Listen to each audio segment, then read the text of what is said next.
Buenas noches, a nombre del Instituto de Salud Oral. Vamos a dar inicio al webinar de hoy. El webinar de hoy se titula Bioseguridad y Radioprotección en Odontología y estará a cargo del doctor Jorge Enrique Manrique Chávez. Buenas noches, doctor. ¿Qué tal? Buenas noches. Gracias por la invitación. El webinar de hoy, igual que todos nuestros webinars, va a ser transmitido, está siendo transmitido en Facebook Live y es de forma gratuita. Sin embargo, si desean acceder a un certificado digital, van a poder acceder a ello vía el link del formulario que se les va a compartir en el chat en el transcurso de la transmisión.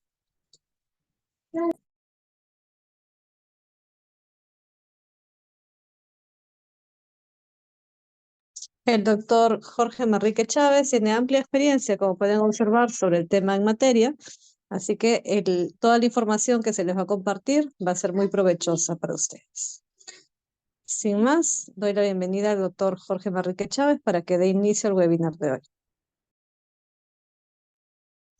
Ok, muchas gracias. Buenas noches.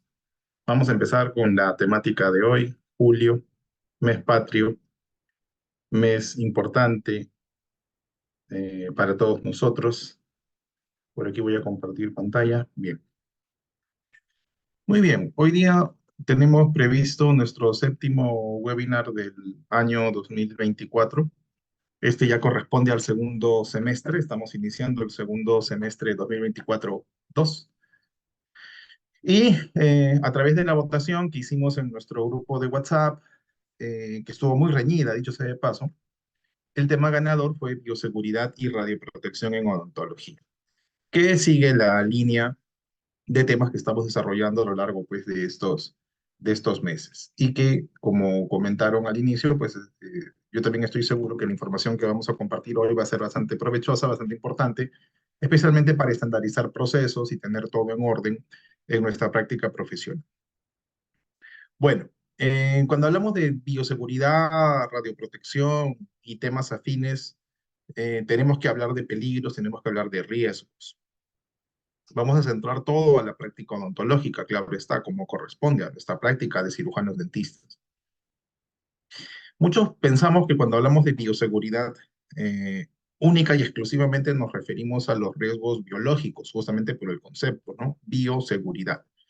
Pero en realidad el concepto va un poco más allá. El concepto va a centrarse principalmente en que la práctica biológica, la práctica estomatológica o médica, esté expuesta a una serie de peligros y por tanto riesgos, y que estos peligros y riesgos se pueden hasta cierto punto prevenir o en su defecto mitigar sus efectos a través de una serie de mecanismos, procedimientos de seguridad o de protección. Claro está, están los riesgos biológicos, todo lo que corresponde a nuestra práctica como cirujanos dentistas, la exposición a todos estos microorganismos que pueden generar algún tipo de patología, condición en el ser humano y que podemos ser cadena de contagio, toda la parte biológica, pero también está otro tipo de situaciones, como por ejemplo los accidentes que se pueden dar con el material punzocortante o por el manejo de los residuos biocontaminados e inclusive la intoxicación por el uso de algunos aditamentos químicos. También está la exposición a la radiación, especialmente por el uso pues, del equipo de rayos X, periapical, panorámico, entre otros. Y por eso todo ese concepto, todas esas áreas entran dentro de este tema. Principalmente vamos a centrarlo a la práctica clínica, consultorio, odontológico, pero cuando lleguemos a radioprotección vamos a poder ver otros temas adicionales que podemos manejar en nuestra área de radiología o nuestro propio consultorio, centro odontológico.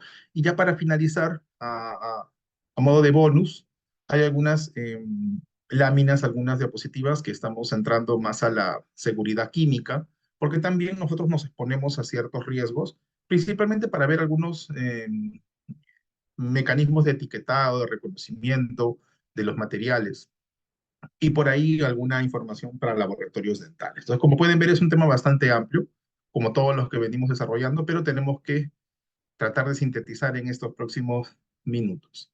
Como les dije, cuando hablamos de bioseguridad, tenemos dos grandes lecturas. La lectura convencional centrada en el riesgo biológico principalmente, que es lo que más nos llama la atención, el riesgo biológico y todo lo que trae consigo los peligros a los cuales estamos expuestos por el día a día con todos los agentes infecciosos y patógenos con los que trabajamos, a veces sin darnos cuenta, porque los pacientes pueden ser portadores de ellos y muchas veces, pese a que tomamos una adecuada anamnesis o profundizamos adecuadamente con la historia clínica, no siempre se tiene la información completa y oportuna y por tanto puede darse casos en los que sin darnos cuenta estamos atendiendo a un paciente portador. Por eso un principio fundamental y que todos conocemos en odontología, el principio de universalidad, ¿no? Tratar a todo paciente o considerar a todo paciente como una persona infectada, contagiada, ¿no? Eso es una lectura muy general donde entra el concepto de bioseguridad. Y una lectura un poco más amplia del concepto bioseguridad es incorporar al riesgo biológico pues también otro tipo de riesgos, principalmente los riesgos físicos y químicos, ¿no? Los riesgos físicos, químicos, biológicos se circunscriben dentro de la práctica del cirujano dentista en su consultorio, en el centro odontológico, en el servicio de salud, y en ese servicio, en esa área, pues estamos expuestos frente a una serie de peligros, una serie de riesgos que nos pueden conllevar a padecer de algún tipo de accidente o estar expuestos a una posible enfermedad de índole ocupacional. Ya previamente en estos webinars, en los meses pasados, hemos hablado de aspectos sobre seguridad, salud en el trabajo, hemos hablado de aspectos sobre el manejo de residuos. Por eso es que se está volviendo como una especie de colección de temas que van concadenados y que al final aterrizan pues en lo que deberíamos saber, tipo un ABC de la práctica odontológica. Bien, bueno, ahí aparecen los símbolos clásicos, nuestro símbolo de riesgo biológico, ¿no? El riesgo biológico, el peligro biológico, la exposición, el biohazard, ¿no? Pero también está el riesgo de exposición a la radiación, tema que vamos a ver más adelante, y claro, la intoxicación, el envenenamiento, la exposición a sustancias químicas peligrosas, que el cirujano dentista pues también maneja. Y en todo caso, principalmente nuestros amigos, los técnicos dentales, quienes por su trabajo y su naturaleza de trabajo operativo, técnico como tal, están expuestos pues a una serie de agentes peligrosos, ¿no? Que también tienen implicancias químicas.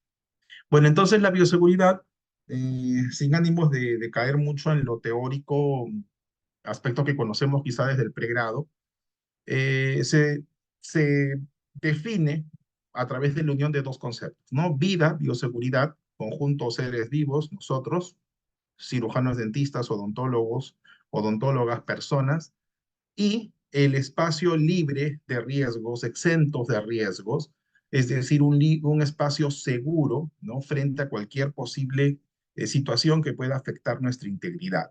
Por tanto, la bioseguridad se desarrolla bajo un aspecto de protección a la vida. Y la bioseguridad no solamente se da en el campo odontológico o en un establecimiento de salud, un hospital, una clínica docente. La bioseguridad se puede dar en los laboratorios de investigación, por ejemplo, ¿no? La bioseguridad se puede dar inclusive en otros aspectos de salud ambiental, medioambiental, ¿no? De agricultura, de ganadería, donde podemos estar expuestos los seres vivos a agentes contaminantes y bajo la lectura pues de One Health, una sola salud, pues definitivamente eso también nos puede afectar, inclusive temas de salud pública como la resistencia frente a los antimicrobianos, es un tema de un mal manejo o un manejo inadecuado que podría repercutir posteriormente en el ser humano. La contaminación y aspectos de sostenibilidad con el medio ambiente pues también caen dentro del concepto de la bioseguridad. Y claro está, aspectos asociados a la investigación científica, llámese por un lado los ensayos clínicos o la investigación experimental en animales, laboratorios, todo eso entra en el campo de la bioseguridad y es bastante grande, bastante amplio. Pero para nosotros, como odontólogos, en nuestro consultorio, en nuestro centro odontológico, no es algo venido a menos, al contrario, es algo muy importante para nosotros. Prácticamente todo lo que nos rodea tiene implicancias sobre la bioseguridad para nosotros, para nuestro asistente, para el paciente, para el entorno. Y es que el cirujano dentista, como profesional del día a día y lo que viene haciendo, lo que hace con sus pacientes, como se dice, se la juega todos los días, ¿no? Se expone día a día. Cada cita, cada turno, cada fecha programada de atender a un paciente o a un conjunto de pacientes es una exposición. El peligro está ahí latente, constante, en todo lo que vamos haciendo, nos acompaña, ¿sí? Y por tanto los riesgos cada vez se pueden materializar con mayor frecuencia. Los peligros ahí latentes, luego los riesgos y finalmente generando el daño, ¿no? Ese daño que se puede materializar, como vemos en la fotografía, de repente, un cirujano dentista que por un error en la manipulación, un descuido, un desliz, o un asistente dental, pues terminó afectado, ¿no? Por un corte con un objeto punzocortante, ¿no? Claro, es una forma, ¿no? Ese es un campo, pero no es el único. Tendríamos que seguir viendo más. Y ahí, por ejemplo, vemos el aspecto que se orienta más al manejo de los residuos, ¿no? De los punzocortantes. Estos punzocortantes que manejamos día a día, es parte de lo que hacemos, así que ese riesgo siempre va a estar ahí. Ahora, en aspectos de bioseguridad, lo importante es desplegar los mecanismos, desplegar los medios para que podamos hacerle frente a esta situación y tengamos pues mayor seguridad, mayor confort y práctica en lo que hacemos como profesionales. Por tanto, la idea es, yo no puedo sacar al paciente, yo no puedo dejar de utilizar equipos punzocortantes, pero puedo reemplazar por otro tipo de equipos, otro tipo de tecnología, simplificar ciertos procedimientos, optimizar otros, eliminar ciertas barreras para otros, pero el paciente siempre va a estar ahí. Y como el paciente siempre va a estar ahí, pues el riesgo biológico va a estar presente en todo lo que hacemos. Pero no solamente eso, sino que lo que usamos para poder brindar atención al paciente, pues también se puede convertir en un medio de contagio para nosotros, como ya todos lo sabemos, ¿no? Una bioseguridad, principios de bioseguridad clásicos del ABC que aprendimos probablemente en nuestros estudios de pregrado. Las salpicaduras de sangre, de saliva, las secreciones nasofaringeas, el contacto directo con las sustancias infectadas, lesiones, sangre, saliva, los aerosoles que se generan como parte de la tensión y el rebote de los mismos y que se mantengan suspendidos en el aire, o el contacto con el instrumental que está contaminado, pues todo eso nos interesa, todo eso forma parte de esos peligros que nos exponen al riesgo de enfrentar una situación biológica de contagio. Y por eso, en bioseguridad, cuando hablamos de estandarizar los procesos, implementar nuestros protocolos, nuestros manuales y tener todo en orden en el consultorio, afortunadamente en nuestro país existen algunos documentos normativos, directivas y guías que nos pueden orientar, que nos pueden servir de base. Los vamos a ver más adelante.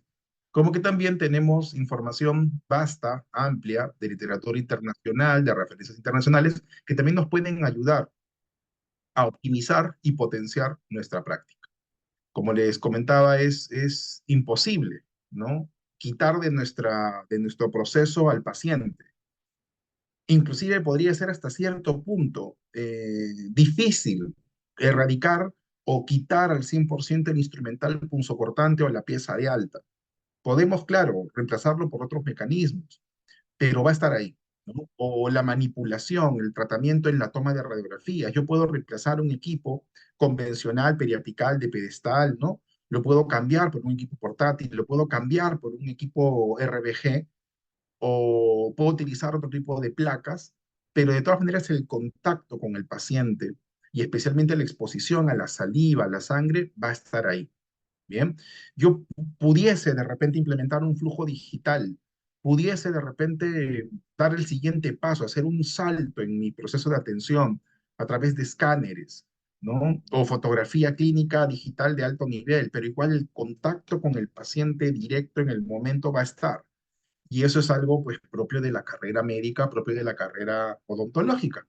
Y por eso hablamos, por un lado, de los principios de bioseguridad, los clásicos que todos conocemos, la universalidad, el uso de los mecanismos de barrera, los pegas de eliminación de material biocontaminado. Y por otro lado, hablamos también de las precauciones estándares en la atención, siendo este un concepto mucho más aplicable para el campo médico. donde podemos encontrar aspectos tan sencillos, pero tan efectivos como el lavado de manos, ¿no? Como el control de infecciones, como el uso de mascarillas o en todo caso el uso de los equipos de protección personal, los llamados EPP, hacer la vigilancia, el monitoreo, la inmunización, ¿no? Que es tan importante que el profesional, el odontólogo y su asistente, pues cuenten con su esquema de vacunación según la norma técnica y puedan tener la protección correspondiente y competente, pues, a través de estas vacunas, ¿no? Entonces, tanto las precauciones estándares como los principios de bioseguridad nos interesan. Los dos conceptos los integramos en la práctica del cirujano dentista, los dos conceptos los llevamos al campo de la bioseguridad y los dos nos van a servir principalmente, como ya lo comentaba, para estandarizar, para poner en blanco y negro en el papel nuestros protocolos de atención, nuestras fichas de registro, pero no con ánimos de llenarnos de papeles. A veces pensamos que hacer gestión es llenarnos de papeles. No es el objetivo. El objetivo sería contar con los papeles o la documentación basada en evidencia, basada en hechos, consensuada, revisada, pero para optimizar mi práctica, para que ésta sea más segura, de mayor calidad, más efectiva, no más eficiente en lo que hace y obtenga pues mejores resultados tanto para mí como para el equipo de salud, como para también mi paciente y como ya lo decía al inicio, para la sociedad. Por tanto, estos tres conceptos, tomando estos tres primeros conceptos, son los que nos enseñan a todo profesional de la salud en los primeros años de carrera, ¿no? Y que nos deben acompañar como código genético en todo lo que hacemos y que deben ser el punto de partida para la elaboración de los documentos de gestión que luego van a ser socializados con nuestro equipo de trabajo, con nuestro equipo de colaboradores. En cuanto al principio de universalidad, como ya lo comentaba hace unos minutos, se refiere a aplicar todos los principios y tratar a todos los pacientes de forma universal. Quizá un poco extremo, slash exagerado, de pensar que todos los pacientes son potencialmente eh, seres humanos que pueden padecer de algún tipo de agente patógeno que puede transmitir enfermedades. Obvio y es lógico. Todo ser humano, toda persona, no está libre de ser un agente que puede transmitir enfermedades y o que puede padecer de una enfermedad. Y por tanto, lo que corresponde es tratar a todos bajo esos principios de justicia, de equidad, de igualdad, a todos por igual. Aplicando con todos, pese a que no sepamos o tengamos la confirmación de algún diagnóstico, pero aplicar sobre todo los mismos principios de cuidado, todas las normas, respetando siempre la integridad de la persona, respetando siempre, ¿no?, las características particulares de cada uno de ellos, pero considerándolos siempre, ¿no?, como susceptibles a ser fuentes de contagio, de transmisión de enfermedades. Eso es lo primero. Siempre preguntan, ¿no? ¿Qué hago con un paciente que está diagnosticado con VIH? ¿Qué hago con un paciente que ha referido que tiene antecedentes, ha padecido de tuberculosis? ¿Qué hago con un paciente que ha manifestado que estuvo bajo tratamiento porque se infectó con hepatitis B? Entonces no lo atiendo. Bueno, tienes la suerte de que el paciente te ha dicho, te ha manifestado que padece de la enfermedad o la ha tenido o ha recibido tratamiento. Tienes la suerte, porque al tener esa información, tú puedes usarla para el beneficio de la relación odontólogo-paciente, no para marginarlo, no para excluirlo o ponerlo en la cola de la atención. No, no es para eso, es simplemente para reafirmar y reforzar todos los mecanismos y protocolos de atención que corresponden.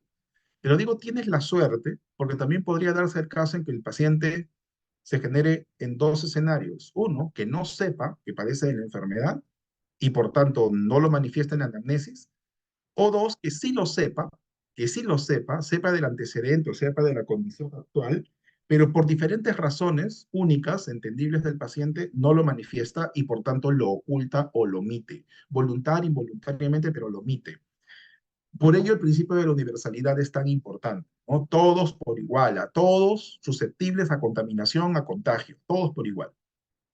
El segundo principio que aplicamos y que en estos últimos años ha tomado mucho protagonismo, los mecanismos de barrera, ¿no? Los equipos de barrera de protección. Los clásicos equipos de protección personal o equipos de protección individual, EPP o de repente EPI si estamos en otros países.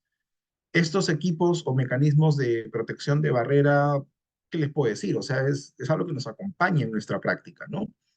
Si en las obras, en las construcciones, vemos a esas personas, esos hombres y mujeres trabajando, amarrados con una línea de vida, con unos cascos, con unos lentes, con unos guantes o unos protectores auditivos, esos son sus equipos de protección personales para ellos, en su contexto. Para nosotros, tenemos equipos similares, que cumplen funciones similares, pero quizá con otro tipo de material u otro tipo de orientación en la protección, pero son equipos de protección, pero no solamente ello, ¿no? Todo aquello que nos ayude a tener una barrera de contacto frente al fluido, al contagio, son métodos o mecanismos de barrera. Entonces, decían, tenemos los guantes, la mascarilla, clásico, ¿no? Pero también en la mesa de trabajo, en los dispositivos, no sé, en el sensor del equipo de rayos, el disparador, en el escáner, en la lámpara LED, ¿no? En la misma jeringa triple o en el propio mango de la luz cuando bajamos y queremos acomodar la iluminación, se pueden utilizar mecanismos de barrera, de protección. Hay muchos tipos, ¿no? Desde los convencionales, que de repente los vimos cuando hacíamos intervención quirúrgica en la universidad y nos pedían que forremos todo nuestro ambiente, limpiemos todo, desinfectemos todo y de repente los mangos o las manijas las forremos, ¿no? Con de repente gas embebida en algún desinfectante, ¿bien? Hasta hoy tener otro tipo de mecanismos como el papel film, ¿no? O ciertos plásticos que no son muy amigables para el ecosistema, pero para nosotros en temas de protección cumple un rol. Pues ahí tenemos que hacer un balance, porque si estuviésemos en otro tema, que ya lo hemos visto, sobre salud ambiental, medio ambiente, pues es cierto, el cirujano dentista, el médico, la obstetra, el enfermero, manejan bastante plástico. Y muchas veces lo hacemos con el fin de protegernos, ¿no? Utilizarlos como medios de barrera, forramos toda nuestra unidad dental en épocas de pandemia, donde estaba la curva de contagio mucho más fuerte, forrábamos toda la unidad dental, ¿no? La forrábamos con papel film, ¿no? Todo lleno de plástico, todo debidamente forrado, y era un mecanismo de protección. Eh, Obviamente se va cambiando entre cita y cita, o en su defecto sirve para agilizar la limpieza y la desinfección. Son métodos, mecanismos de barrera. ¿Bien? Luego está la eliminación de residuos. El tercer principio fundamental, sobre esto lo hemos visto, lo hemos tocado, inclusive en un webinar especial, todo lo que era salud ambiental, manejo de residuos sólidos, con el manejo de los residuos biocontaminados en bolsa roja, los especiales en bolsa amarilla, los comunes en bolsa negra. Entonces es todo un campo de salud ambiental, ¿no? Y que nosotros como profesión de salud pues manejamos un gran volumen de residuos sólidos, principalmente biocontaminados. Para ello hay todo un manejo. Inclusive contamos con normas técnicas al respecto, con directivas al respecto, para optimizar nuestra práctica y que ésta se adhiera a las buenas prácticas de manejo de residuos sólidos. Aquí también entra el manejo de los punzocortantes, ¿no? Que muchas veces pensamos que el punzocortante se limita únicamente a una aguja o a un bisturí, pero en realidad todo aquel instrumento que tenga efecto cortante y sea punzante, pues corresponde. ¿Qué podría ser? Un bajalenguas que es roto, ¿no? Al romperlo, si bien la punta es roma y es de madera, pues al romper el bajalenguas, automáticamente se está convirtiendo en un elemento punzocortante, ¿no?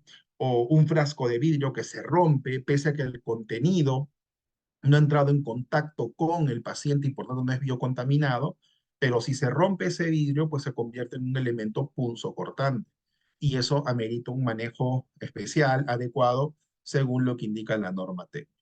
Entonces, todo esto, principios de bioseguridad universales que todos conocemos y que tenemos que aplicar con nuestros pacientes. Tenemos que replicar siempre con nuestros asistentes, reforzar con los técnicos dentales, conversar con el personal administrativo e incorporar en nuestros protocolos, manuales o documentos por escrito, ¿no? No debe quedar como un mero concepto que vimos en el pregrado en algún momento en el curso de bioseguridad, sino que debe acompañarnos en todo lo que hacemos. Y por otro lado, las precauciones estándares, ¿no? Una serie de precauciones estándares, el uso de los EPPs, ¿no? Una vez más, el control de infecciones, romper la cadena de contagio a través de la inmunización, la limpieza, la desinfección, la descontaminación, la esterilización, como diferentes mecanismos, como que diferentes etapas, ¿no? Primero limpio, luego desinfecto, luego esterilizo, entendiendo que cada uno cumple un rol importantísimo. Y puedo hablar del instrumental, puedo hablar de los equipos, puedo hablar de los ambientes. Bien, porque la bioseguridad se mueve en todos los niveles, con el ambiente donde trabajas, el consultorio, ¿no? El ambiente de trabajo, con tu equipo, tus equipos que están ahí a tu alcance y que manipulas para atender al paciente o donde se sienta el paciente, y el propio instrumental que utilizas cuando ingresas en la cavidad en el sistema estomatognático. Entonces hay diferentes niveles de profundidad. Por eso es que en bioseguridad hablamos de procedimientos, por un lado, y tratamientos, intervenciones críticas, semicríticas y no críticas. Las dos, ¿no? Las dos. Ahora, en odontología, pues prácticamente todo es de semicrítico para arriba, ¿no?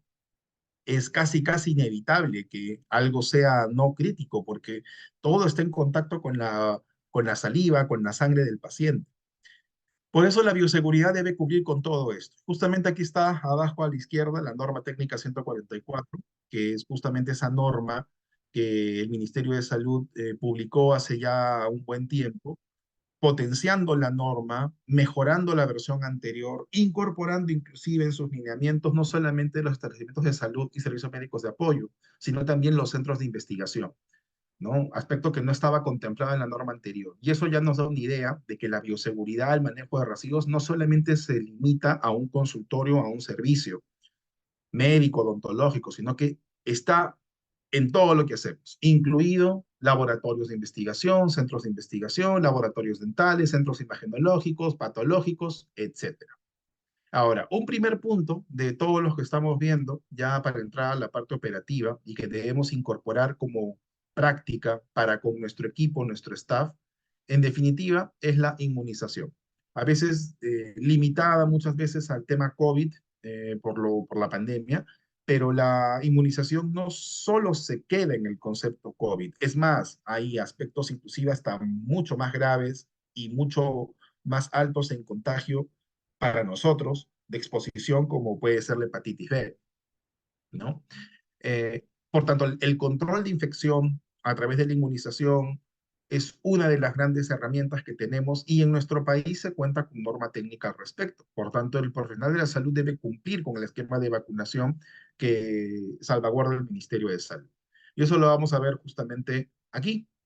A nivel mundial, diferentes países, entidades, ¿no? Siempre auspiciados por la OMS, la OPS, promueven la bioseguridad y da mucho gusto leer cada cierto tiempo documentación específica para el campo odontológico, estomatológico, de salud bucal, donde cuando hablamos de bioseguridad, inmunización es uno de los puntos clave. No podemos dejar de lado la protección que nos da las vacunas. Ahora, aquí puede haber conflictos conceptuales, ideológicos, de la propia cosmovisión de cada persona, preferencias, valores, eh, etcétera. Bien, etcétera. Pero hablando objetivamente con evidencia científica y reconociendo la importancia y el impacto en la salud pública que tienen la semana de vacunación en las Américas, el esquema de vacunación nacional, la norma técnica de vacunación y todo lo demás, pues definitivamente es un mecanismo de protección.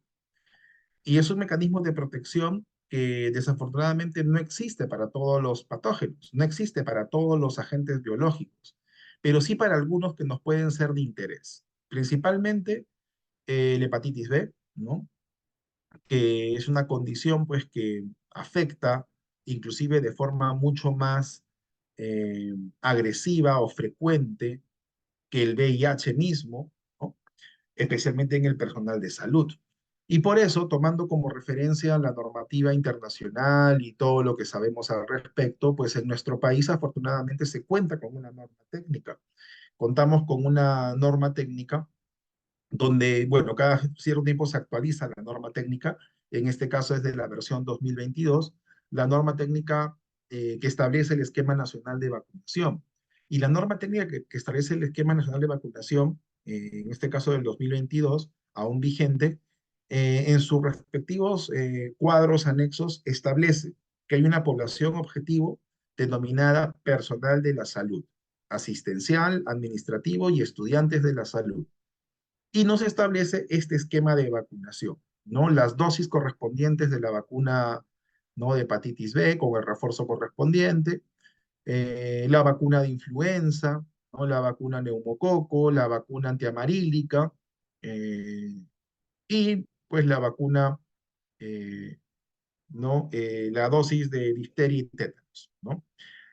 Afortunadamente también con el tiempo, eh, claro, a raíz también de la pandemia, es que se tuvo que acelerar más el mecanismo de acceso digital a la información, el carnet de vacunación digital. Al día de hoy podemos contar con un carnet de vacunación digital, que claro, también es cierto que a veces no está 100% actualizado, pero es una herramienta que nos puede ayudar en tener la trazabilidad del seguimiento del personal de salud si es que está cumpliendo o no con su esquema de vacunación, ¿no? Ahora, como ustedes podrán notar, en el esquema de vacunación no aparece la vacuna COVID. Y es que la vacuna COVID se maneja con su propia normativa y se maneja bajo el entorno de las propias directrices de, de vigilancia, prevención y control, y que el establecimiento empleador debe promover, debe incentivar a que el personal en general, no solamente de salud, acceda a la vacunación. Sin embargo, como lo decía también hace unos minutos, hay un aspecto que no podemos dejar de lado, la autonomía de cada paciente, la cosmovisión de cada uno de ellos frente al tema de las vacunas. Y por tanto, no, tampoco no significa de que tengamos que obligarlos a que se vacunen contra una situación, pero lo que sí tenemos que hacer es poner a disposición todos los mecanismos necesarios para que el personal de salud acceda, bien, acceda. Y por eso nos importa mucho el esquema de vacunación. Bien, el esquema de vacunación, según norma técnica, entonces es el que estamos viendo. Eh, Se puede coordinar, afortunadamente, con las direcciones integrales de redes de salud, ¿no? Con las DIRIS, se puede coordinar con las DIRESAS en las provincias, en las regiones, para poder acceder a estas vacunas, o en su defecto, el personal puede también ir de forma particular a un establecimiento particular y acceder al esquema de vacunación correspondiente. Se puede dar también casos en los que el establecimiento de salud coordina con alguna dirección, ¿no? De redes integradas, Lima Sur, Lima Norte, Lima Este, e inclusive podrían coordinar fechas para hacer la vacunación. O sea, el tema de vacunación es un interés nacional, es un tema de salud pública. Por ello también se requiere capacidad de gestión por parte de los directores o responsables de establecimientos de salud para hacer las coordinaciones respectivas, ¿no? Para que el personal pueda acceder. Claro está, dando todas las facilidades al personal que va a acudir a brindar este servicio, ¿no? Que por norma, por ley, pues nos corresponde como personal de salud. Así que eso se puede manejar. Como les decía, el otro mecanismo sería que el propio profesional de manera particular pues asista a una clínica, a un centro de vacunación y acceda previo pago a este esquema correspondiente. Normalmente cuando somos internos, sí, claro, cuando somos internos o cuando somos estudiantes de odontología, accedemos a un primer bloque de vacunas, pero con el tiempo también es cierto que su efectividad podría verse, ¿no? Afectada, ¿no? Especialmente vacuna de hepatitis B, o a veces por desconocimiento, por fallas en la memoria. Uno no recuerda si tuvo las tres dosis, si se quedó en la segunda, si solo le pusieron la primera. Entonces, ante esa situación, es mejor que el personal acceda a una prueba, ¿no? Correspondiente para verificar algún tipo de dosaje, si es que tiene pues el antígeno correspondiente en el cuerpo y si fuese necesario, dentro de los valores, acceder a una vacuna de refuerzo frente a hepatitis. ¿no? En el caso de influenza, bueno, es algo que ya es parte del esquema nacional anualmente. El esquema de vacunación también incorpora la vacuna antiamarílica, ¿no? Especialmente en zonas endémicas en nuestro país que padecen de fiebre amarilla. Neumococo, dosis única, y difteria, tétanos, que también es por triple, ¿no? Triple dosis, y que también ocurre muchas veces que el personal no recuerda si se ha vacunado o no. Estudiantes de posgrado, cuando acceden al residentado, a la especialidad, pues como corresponde, van a entrar a servicios, van a atender con mayor frecuencia pacientes en establecimientos hospitalarios y por tanto deben contar con su esquema de vacunación. Desde el punto de vista particular, cuando queremos contratar personal, puede ser un criterio importante a tomar en cuenta. Ojo, tampoco significa de que sea discriminante. Bien, porque el fin supremo y el derecho supremo de trabajar, de acceder a un trabajo digno y de movernos en el mercado económico y impulsar la economía del país está a nivel pues constitucional, ¿no? O sea, una persona tiene derecho a acceder a un trabajo en igual de oportunidades.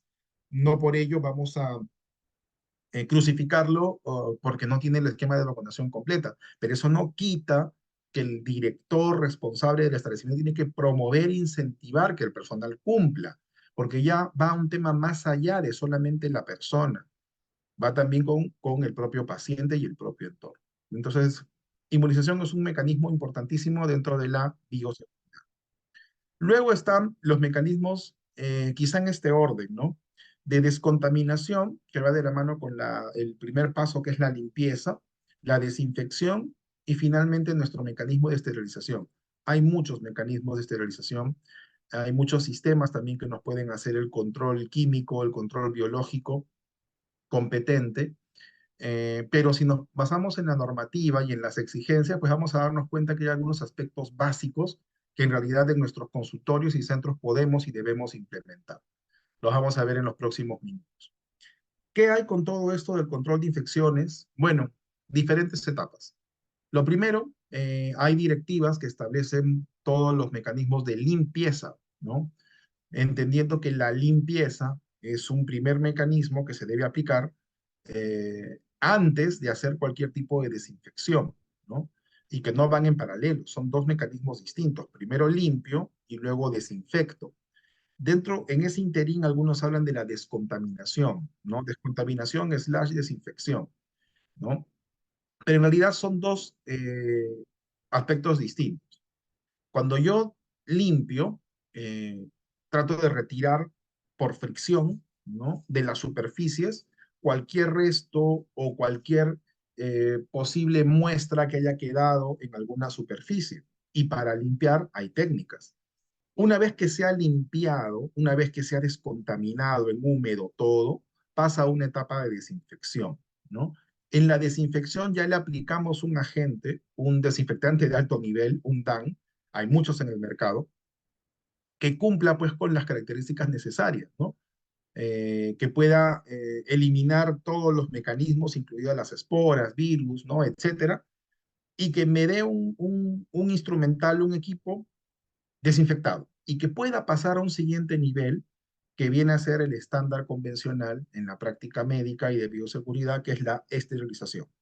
De ello podríamos hablar bastante, no podríamos hablar del uso de los equipos autoclave, no como el principal estándar al día de hoy y respaldado por la normativa. Pero en todo este proceso de descontaminación o limpieza, desinfección y esterilización, aparecen otros aditamentos. En todo momento, por el manejo de los punzocortantes, el uso de los EPP, guantes, no por la aspiración de esos agentes desinfectantes o de limpieza, hay que protegernos de los agentes químicos también como corresponde. El uso de los guantes especiales para hacer la limpieza, para hacer el lavado, la escobilla correspondiente para hacer un mejor lavado, para retirar adecuadamente los residuos, o claro está, si se puede acceder a tecnología, hay diversos equipos ultrasónicos que nos ayudan a mejorar, optimizar la limpieza, la desinfección correspondiente. Entonces, todo lo que esté a nuestro alcance, bienvenido, pero tenemos siempre que analizar y evaluar si es que esa tecnología nos suma en el proceso o simplemente es un tema que hemos incorporado a veces por moda, por desconocimiento, pero que en realidad no está sumando a la práctica. Hay que tenerlo muy, muy en cuenta. Cuando hablamos de control de infecciones y desinfección, entonces nos podemos centrar como primer paso en nuestra herramienta de trabajo. La unidad dental, el sillón, el equipo, la mesa de trabajo directa donde colocamos la jeringa triple, donde colocamos la pieza de alta, pieza de baja, toda la unidad dental con la caja, ¿no? Donde están todas las conexiones.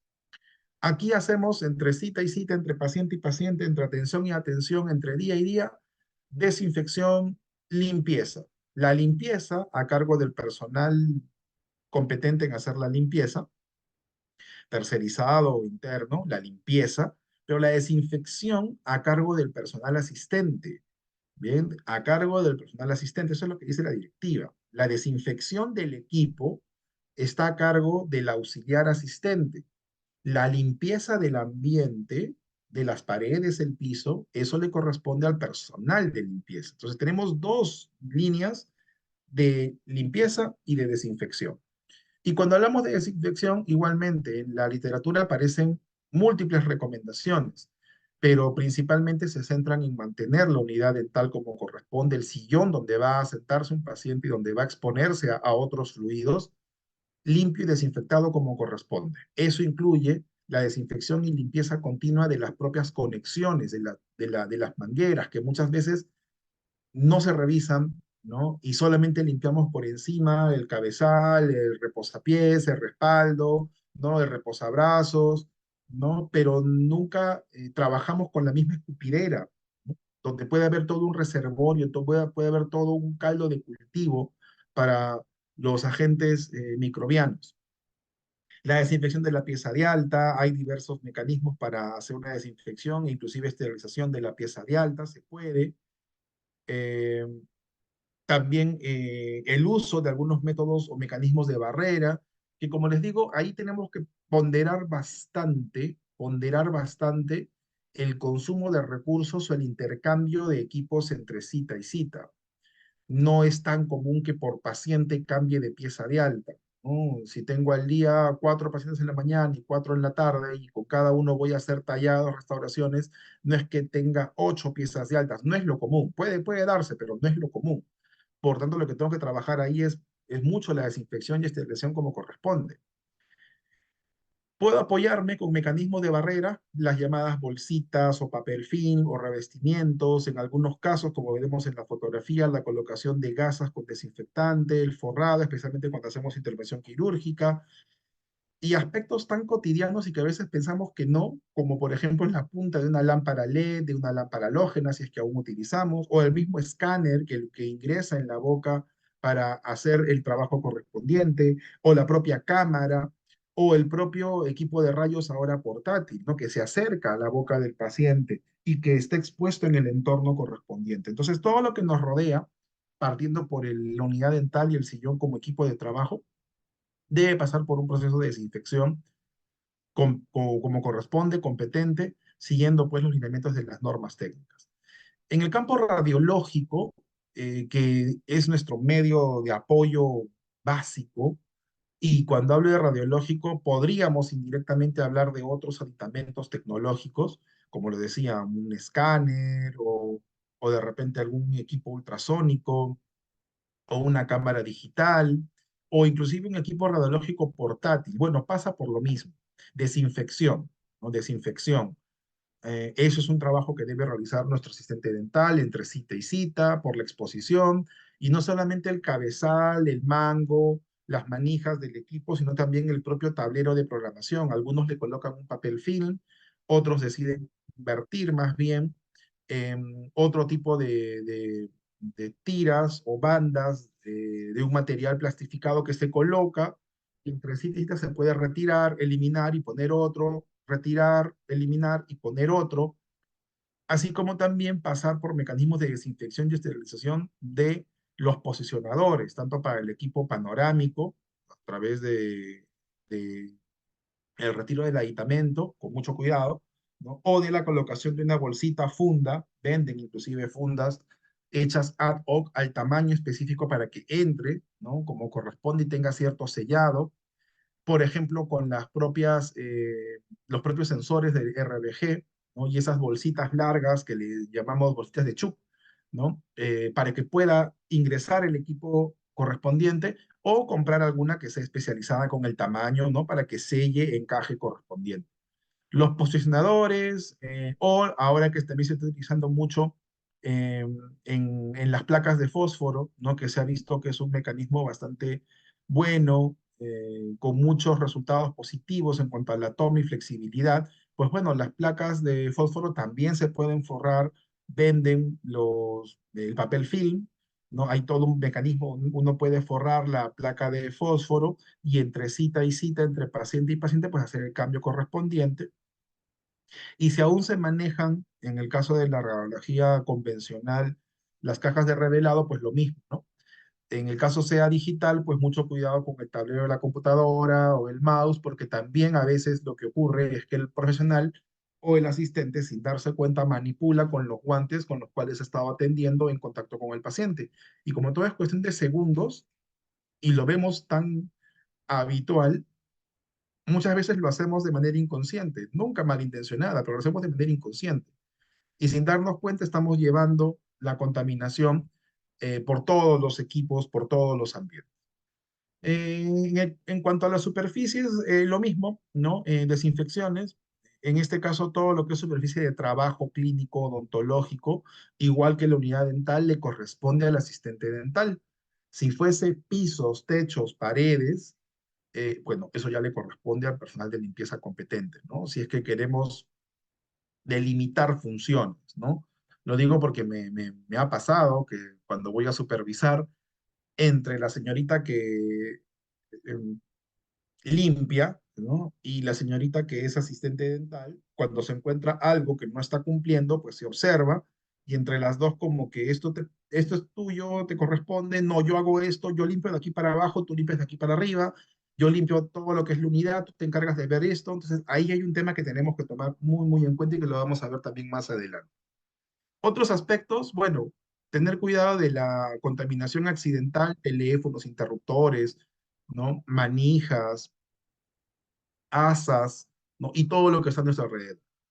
Eh, Adicionalmente, pues la ventilación, que como ya sabemos, debe estar ventilado, pero a su vez no utilizar ventiladores, ¿no? Porque eso lo que hace es esparcir, ¿no? Especialmente si trabajamos aerosoles y todo ello, pues esparcir todo en todo el ambiente. Y si vamos a implementar sistemas de aire acondicionado, pues asegurarnos que estos tengan un extractor o filtro de presión negativa, ¿no? Es decir, que garanticen la circulación en un solo sentido, ¿no? Para evitar que el aire esté dando la vuelta dentro del propio ambiente clínico. ¿Qué más con respecto a la protección? Bueno, el uso de todos los EPPs, aquí tenemos algunas fotos un tanto antiguas, pero que nos pueden servir de ayuda, de soporte, para comprender que la vestimenta del profesional en el campo de acción clínica tiene que ser completa y competente como manda pues la normativa. Hoy contamos con una norma técnica de equipos de protección personal, de los EPPs. Involucramos también al paciente, por supuesto, cuando hay intervención quirúrgica, periodontal, entre otras, pues utilizamos los campos descartables, en algunos casos todavía los de tela, por cierta comodidad en el área quirúrgica, ¿no? Pero normalmente acostumbrados a los equipos que son de uso y luego eliminación. La colocación de los guantes quirúrgicos cuando la intervención amerite pues un manejo a ese nivel también es recomendable. Para ello seguir el debido protocolo. Las normas técnicas de equipos de protección personal de EPP nos indica el procedimiento para la colocación y retiro de los guantes quirúrgicos. Y en odontología le podemos agregar la preparación tanto intrabucal de las condiciones propias de la mucosa, como también la preparación extraoral. Por COVID-19, muchos implementaron estos protocolos, especialmente la preparación intrabucal. No debemos dejarlo de lado, es una buena práctica que nos puede sumar en la desinfección, en disminuir la carga, ¿no? Y que se puede incorporar como parte de nuestros protocolos. La desinfección extraoral, muchas veces vista como atención netamente quirúrgica, en sala o en ambientes especiales, en realidad se puede hacer en tu propia práctica profesional, especialmente si quieres evidenciar como corresponde con el paciente el cuidado, la atención, ¿no? Toda la diligencia competente en mantener un campo aséptico, un campo limpio y completo. Y es que, como les decía, nosotros manejamos tanto procedimientos como instrumentos críticos, semicríticos y en poquísimos casos no críticos. Hay instrumentos que van a entrar, van a penetrar en los tejidos, ¿no? Un instrumento con el que voy a hacer una preparación, ¿no? Un instrumento con el que voy a cortar, un instrumento con el que voy a agarrar tejidos, entrar. Hay otros que entran en contacto sin necesidad de penetrar, de profundizar, pero están en contacto con la mucosa. Y hay otros que están por fuera, extraoralmente, que a veces utilizamos, colocamos y sacamos. En ortodoncia podría ser algún tipo de, ¿no? de instrumento que utilizamos para hacer algún tipo de fuerza con algún tipo de alambre, o el propio arco de Jung, o una pinza perforadora, que no entran en contacto directo, pero están ahí en el campo de trabajo. En el caso de los procedimientos, en realidad, aquí en procedimientos odontológicos, clínicos, no tenemos aspectos no críticos, todo es crítico. En odontología clínica, todo es crítico o semicrítico. ¿Por qué? Porque siempre va a entrar en la boca.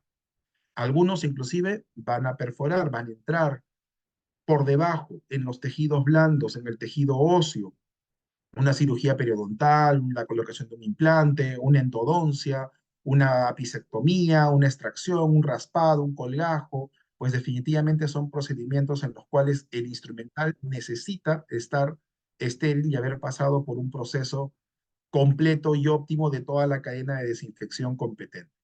¿Qué es lo que puede ocurrir en contraparte? Bueno, hábitos y prácticas que a veces vienen desde el pregrado, ¿no? Y que se van instaurando y las vamos naturalizando, normalizando, pero que también debemos trabajar mucho, especialmente porque el paciente mira, el paciente ve y ve que el odontólogo está con el celular y con los guantes puestos. Ve que el odontólogo se está rascando la cabeza, se está rascando el pelo y está con los guantes puestos. O algo tan común, porque es común, de llenar la historia clínica con los guantes puestos. Claro, uno diría, pero ¿puedo forrar el lapicero con un plástico? Claro que sí, pero si no se dan los mecanismos de prevención, los mecanismos de barrera, lo que ve el paciente es que el odontólogo está llenando con un lapicero y luego viene la señorita, le pide el lapicero y luego la señorita está pensando y se mete el lapicero pensando y ha habido una cadena de contagio. ¿Bien? Ahora, si lo ponemos en sistema digital, pasa exactamente lo mismo, porque registrar la historia clínica digital implica un tablero, sea en una tablet, sea en una laptop, en algún tipo de aditamento digital, pero tiene que haber un contacto digital, de digitar, a no ser que contemos con un sistema de dictado, que podría ser una solución. Mientras no lo tengamos implementado, pues el digital implica también que los tableros de las computadoras tengan algún tipo de protección y que ésta sea cambiada entre paciente y paciente o desinfectada entre paciente y paciente. Otro aspecto que suele ocurrir es que sin darnos cuenta manipulamos aspectos que están fuera del campo clínico. Sin darnos cuenta, a veces abrir una puerta, agarrar una manija, un asa de algo, levantar algún papel o agarrar algún accesorio que está a nuestro alcance. A veces por desconocimiento lo hacemos y porque normalizamos la práctica, ¿no? O el acercarnos excesivamente al paciente de forma hasta invasiva, exponiéndonos cada vez más a todo el aerosol y toda la contaminación que está ahí. Por eso ahí la parte ergonómica, de seguridad, salud en el trabajo, de postura, posicionamiento, es importantísimo para no trabajar sobre el paciente. Después, conductas riesgosas como la manipulación en la carga de bisturí o el reencapuchado, reencapsulado de la tapa de la aguja, ¿no? En la cárpule, son prácticas que hay que tener siempre identificadas porque ahí es donde ocurren los principales accidentes, llámese con el odontólogo, con el asistente. Otro aspecto que suele ocurrir, la falta de pericia, maniobra con el llamado punto de apoyo, el cual nos enseñaron desde el pregrado. El punto de apoyo, estamos trabajando con instrumental pulso cortante y un movimiento nuestro en falso o del paciente puede hacer de que terminemos lesionando, generando daño. Entonces, el punto de apoyo debe servirnos justamente para ello. Es un punto en el cual tenemos estabilidad y hasta cierta resistencia a la hora de manipular algún tipo de instrumento. Otro aspecto que suele pasar es que con los mismos dedos, con guante, manipulamos los tejidos blandos, cuando en realidad tenemos un espejo o un retractor para ¿no? Mover los tejidos, pero por costumbre, por comodidad, muchas veces terminamos utilizando los propios dedos, el guante termina manchado con sangre, con saliva, y luego estamos agarrando algo por ahí, tocando por allá, agarrando el teléfono por aquí, llenando con la historia clínica por acá, y hacemos la contaminación sin darnos cuenta. Ese tipo de prácticas hay que hacer mucha vigilancia, mucha supervisión, mucho control, porque son situaciones que se dan de forma muy habitual, muy común. Por otro lado, en temas de impresiones, hay muchos protocolos y yo les voy a mostrar algunos y les voy a hablar de algunas marcas de repente por ahí, pero sin ánimos netamente comerciales, ni mucho menos, sino con ánimo académico y científico de compartir la información que se dispone. Hay información, algunos autores varían en cuanto a las concentraciones y el tema principal en la desinfección de los aparatos e impresiones principalmente es que estas impresiones puedan perder sus características, ¿no? De, ¿no? Justamente de la impresión y la copia correspondiente. Entonces, ¿cómo lo podemos solucionar? Bueno, no utilizar mecanismos como estos. Si lo digitalizamos todo, nos olvidamos de esto. Y más bien lo que habría que hacer es al equipo escáner, al equipo como tal, pues ver algún mecanismo de protección de barrera, de cambio entre paciente y paciente. Bien. Pero como esto puede ser de acceso aún no para todos, seguimos trabajando con los mecanismos de tallado, tomas de impresiones, como corresponde. Y por ello es importante que podamos revisar algunos protocolos de desinfección para la aparatología, las impresiones correspondientes, llámese con alginatos, con siliconas, entre otros. Aquí les comparto esta información. Es una información un tanto clásica, antigua, de este manual de control de las infecciones transmisibles de la práctica odontológica, pero que al día de hoy podría complementarse con información un poco más actualizada y con otros productos que en el mercado ya existen. Les voy a mostrar uno que se utiliza bastante.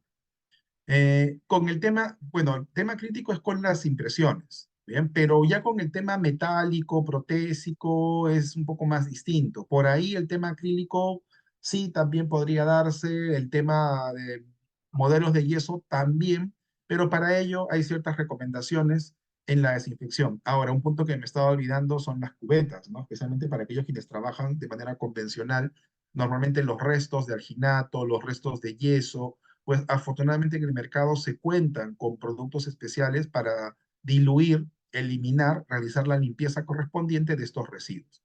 Y justamente aquí les muestro uno que es para la desinfección, ¿no? Que es el que usamos casi como un estándar, ¿no? Y el proceso, lo podemos ver abajo, está la fuente. Recibimos la impresión, recibimos el aditamento para seguir el proceso protésico, debidamente sellado, embolsado, en caja, bolsa, plástico, más plástico. Abrimos, verificamos obviamente, ¿no? Que esté todo correcto, hacemos un primer lavado, una primera limpieza para retirar cualquier tipo de exceso o mancha. Primero siempre es la limpieza y después de la limpieza el siguiente paso recién es la desinfección. Ahí usamos el agente desinfectante.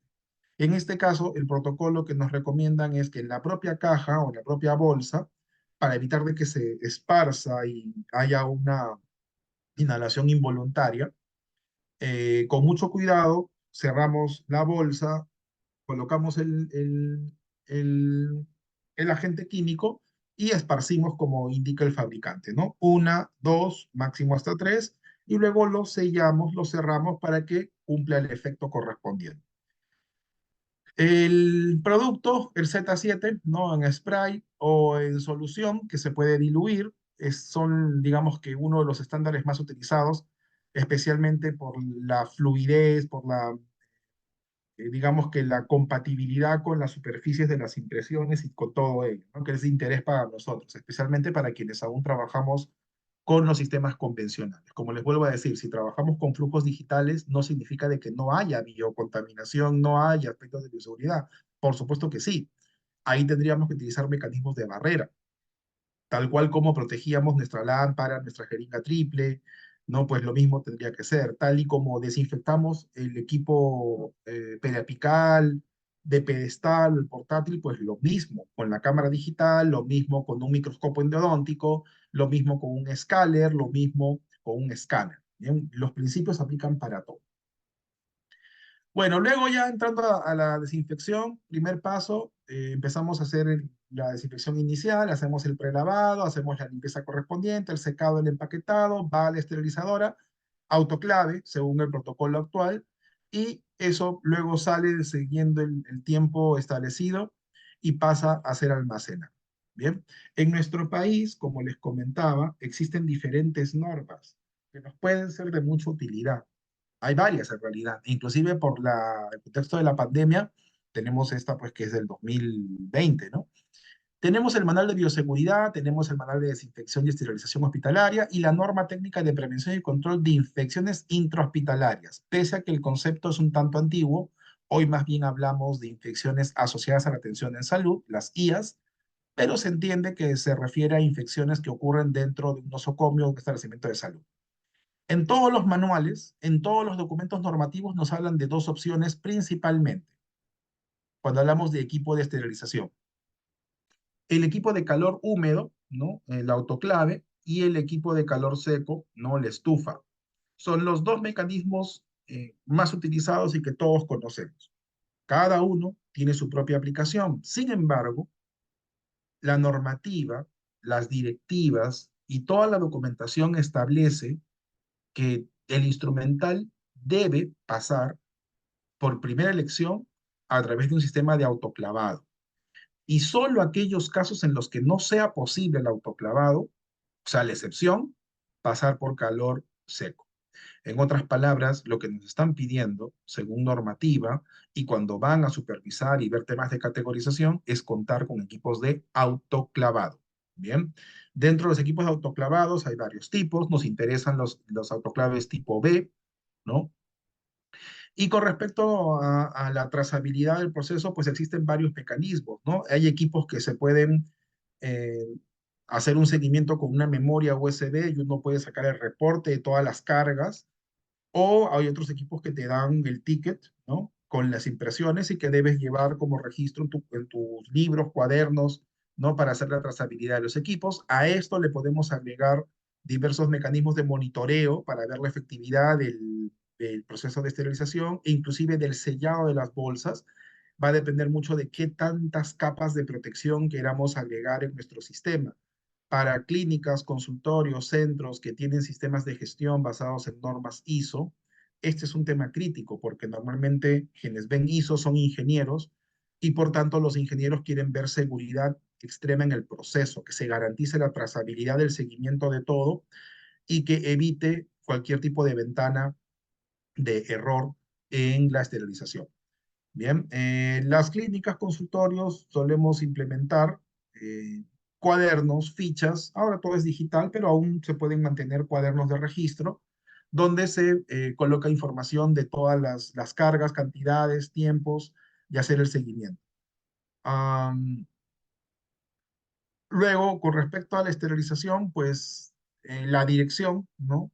En un solo sentido, siguiendo el proceso rojo, azul y verde, zona roja, contaminada, lavado, desinfección, zona azul, ya desinfectado para el empaquetado, listo para pasar a zona verde, y zona verde pues viene a ser la zona ya de esterilización propiamente dicho, siguiendo el flujo y el ciclo correspondiente. En algunos establecimientos, clínicas docentes o grandes centros odontológicos, implementan también mecanismos de secado, ¿no? Con estas válvulas de secado, ¿no? Que nos sirven para tener mayor precisión con el instrumental y evitar, pues, la corrosión, que se oxide y todo lo demás. Y claro está, si pueden ver en las fotografías, aparecen inclusive las escobillas, los guantes para lavado, que son los guantes especiales, no son los mismos guantes de examen con los que trabajamos en la práctica clínica justamente porque son guantes para lavado, porque trabajamos con equipo punzocortante. Muy bien, los equipos de sellado, de empaquetado, hay múltiples sistemas, hay múltiples mecanismos. Comprar, tener el que es de nuestra elección. ¿no? Algunos todavía lo tapan, lo envuelven, ¿no? Con papel craft, otros con los que tienen el indicador, ¿no? Químico, las bolsitas especiales, otros con el sellado, otros ya vienen en el tamaño estándar. Hay múltiples opciones en el mercado. Lo importante es que el establecimiento establezca cuál es su estándar y cuál es el que van a utilizar.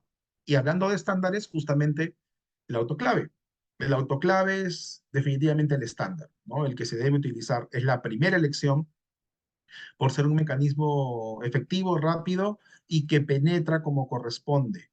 En el mercado van a haber diferentes tipos de autoclave, autoclave clase N, clase S, clase B. El que nos corresponde a nosotros es el tipo clase B, que es una caja, un equipo pequeño, pero que tiene potente capacidad, ¿no?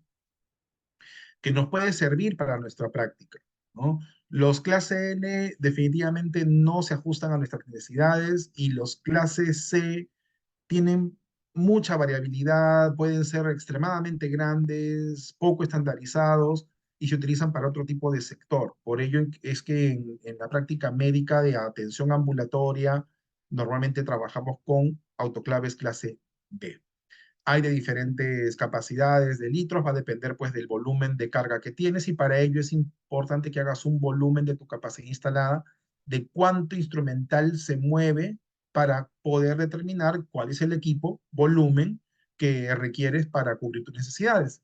Es tal cual como la valoración que se hace de los residuos sólidos. No es que yo compro un tacho con una medida que a mí se me ocurre y lo pongo. Los tachos o recipientes son en función del volumen que generamos, de la cantidad, del volumen y el espacio que ocupan, y el peso. Y por eso se hace un diagnóstico. Se diagnostica, se levanta una línea de base, se evalúan 7 días seguidos o 5 días seguidos para ver cuál es el movimiento de equipos, de instrumento, o cuál es el movimiento de residuos sólidos para sacar tu línea de base y sobre ello planificar. Muy bien. Bueno, los tiempos estándares que ya todos conocemos, que hemos aprendido desde la universidad, y luego están los equipos casi ya en desuso, pero que no significa de que no podamos tenerlos, los podemos tener, pero siempre como segunda opción. No es viable, no es dable que en un consultorio solo haya una estufa. Tiene que haber autoclave, sí o sí, y la estufa queda como segunda y última opción. Bien, segunda y última opción. No se puede dar el caso en que solamente tengo estufa y no autoclave.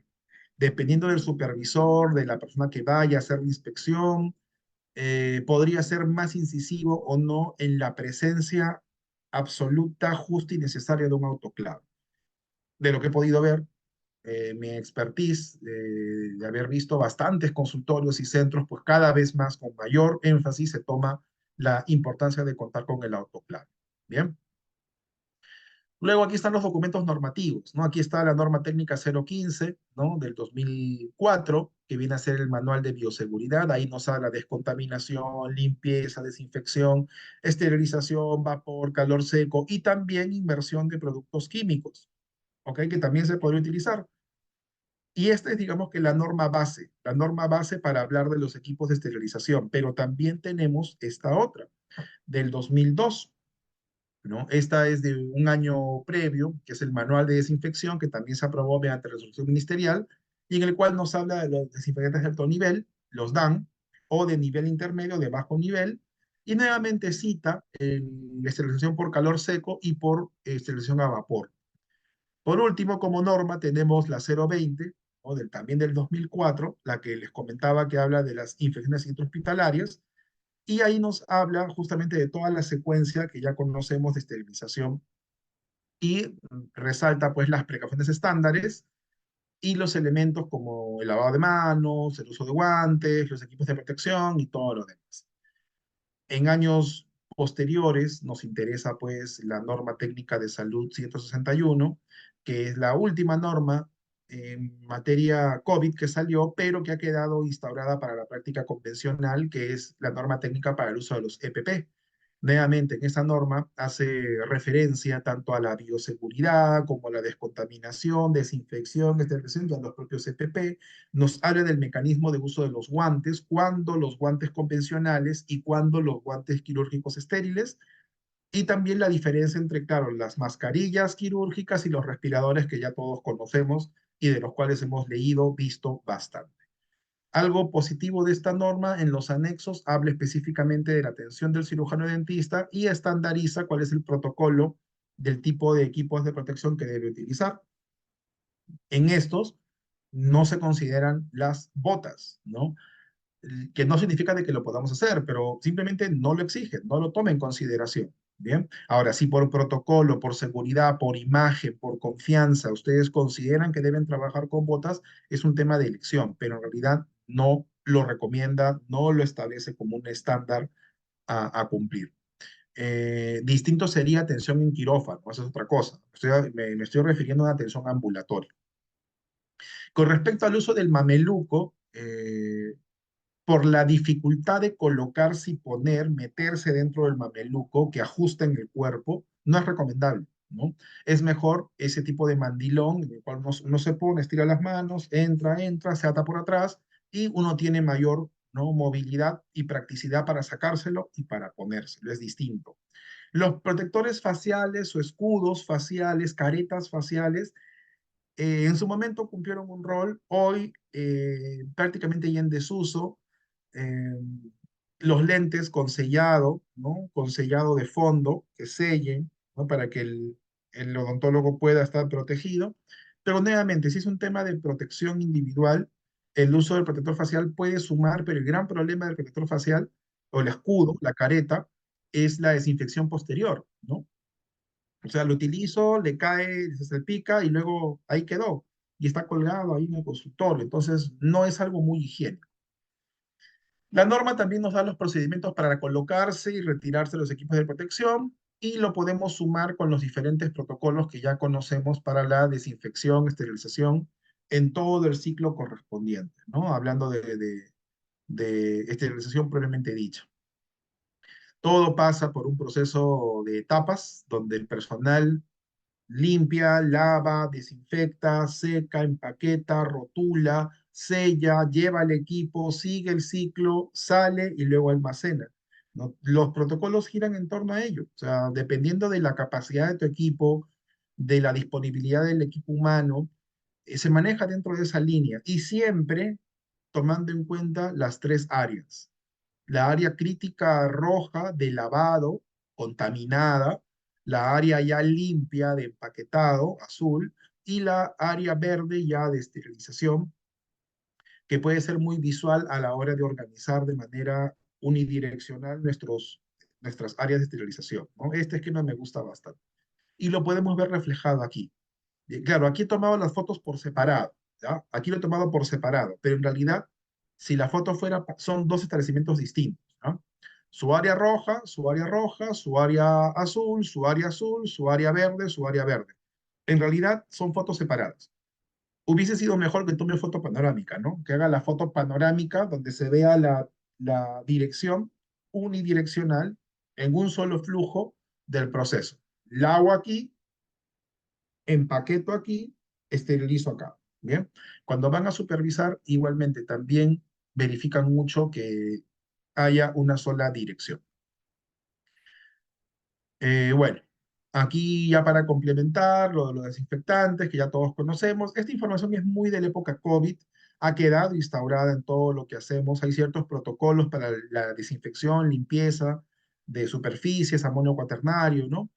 Pero otro tipo de prácticas, como rociadores o los pulverizadores o en su momento los pediluvios, pues ya definitivamente totalmente descartado porque no suman en la práctica, no son costo efectivos, no tienen ninguna eficacia demostrada. Así que regresamos a lo esencial, lo esencial. Y lo esencial es la bioseguridad que todos conocemos, la que aprendimos en la escuela. Esa bioseguridad es la que necesitamos en nuestra práctica. Ni más ni menos.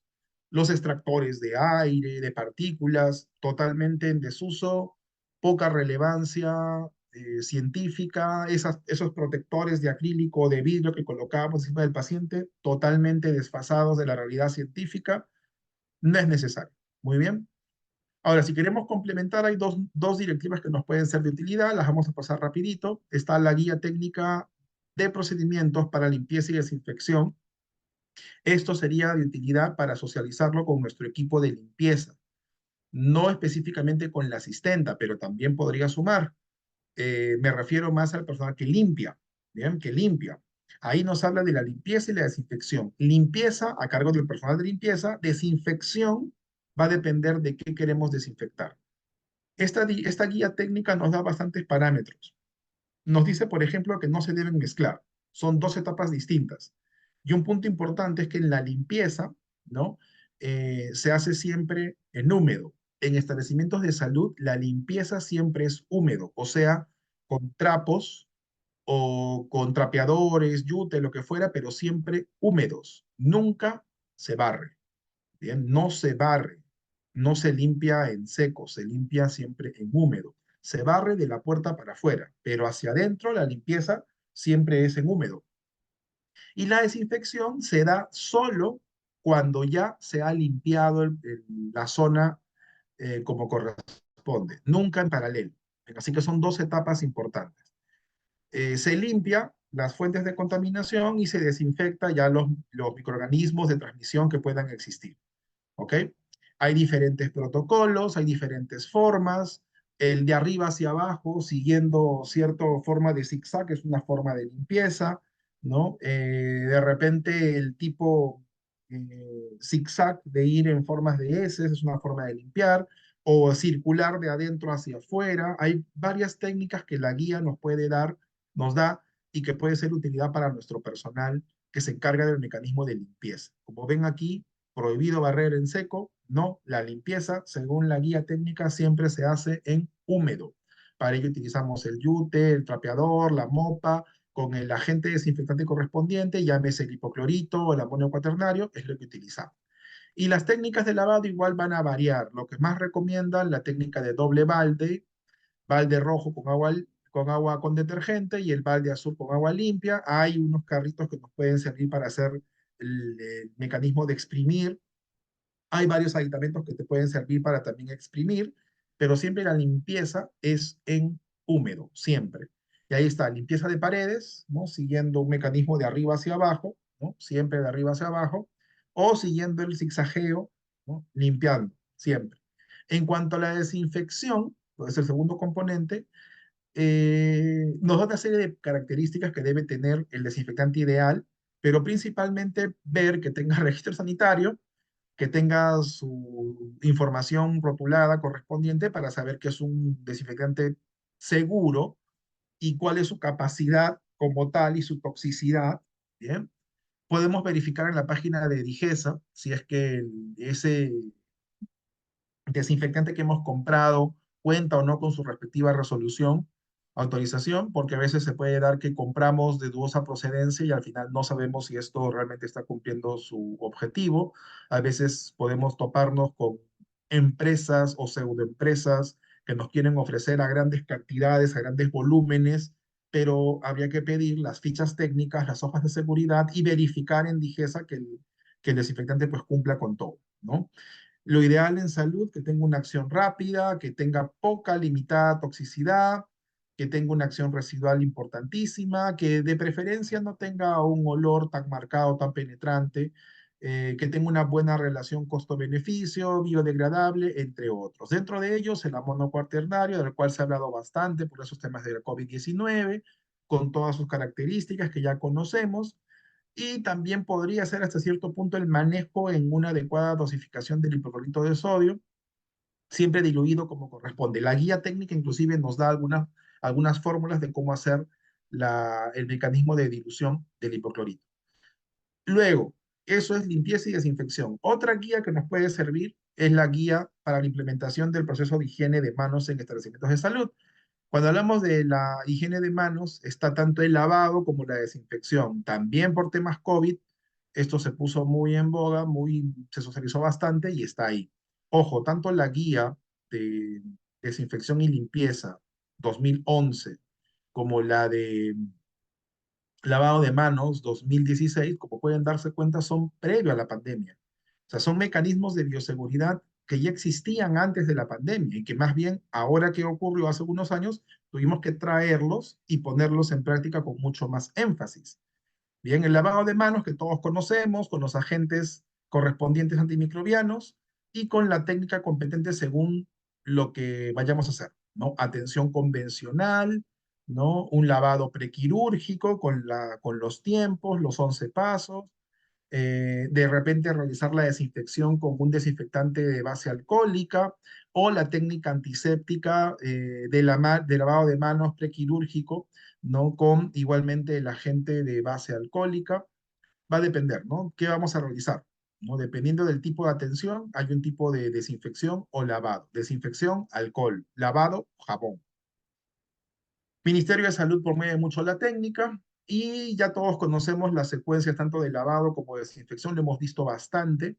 Me gusta mucho este gráfico porque ahí se integran los dos con la secuencia de los dos integrados en uno solo, pero aún así hay un aspecto que estas referencias de la OMS, de la OPS, del Ministerio de Salud han omitido y es un último paso en el lavado de manos antes de cerrar la mano, antes de cerrar la llave y es la desinfección de la muñeca, ¿no? Este movimiento no suele aparecer en los protocolos, en los procesos de lavado de manos. Luego de seguir toda la secuencia de abrir, echar, lavar por encima, lavar entre los dedos, frotar, lavar cada uno de los dedos, frotar para lavar las uñas, enjuagar, luego de todo ese proceso, y está demostrado, falta esta parte, falta esta parte. Y esa parte se hace con un movimiento como estoy haciendo así, circular, se da y se completa. Si queremos el protocolo completo, es aplicar lo que estamos viendo aquí y agregarle el último paso del lavado de la muñeca. Eso lo podemos implementar y luego tiene que estar, porque nos lo exigen, papel toalla, de preferencia si es un sistema de sensor, mejor para evitar el contacto. El dispensador también por sensor es recomendable, pero en su defecto podemos utilizar los que ya conocemos, ¿no? Que es de tira de papel o de colocar la dosis correspondiente del jabón líquido y lavarse. No toallas de tela ni nada similar, todo descartable. Y la secuencia de lavado de manos siempre presente en todo lavatorio para recordar la secuencia. ¿Cómo implementamos todo lo antes dicho? Bueno, manual de bioseguridad es lo que nos piden.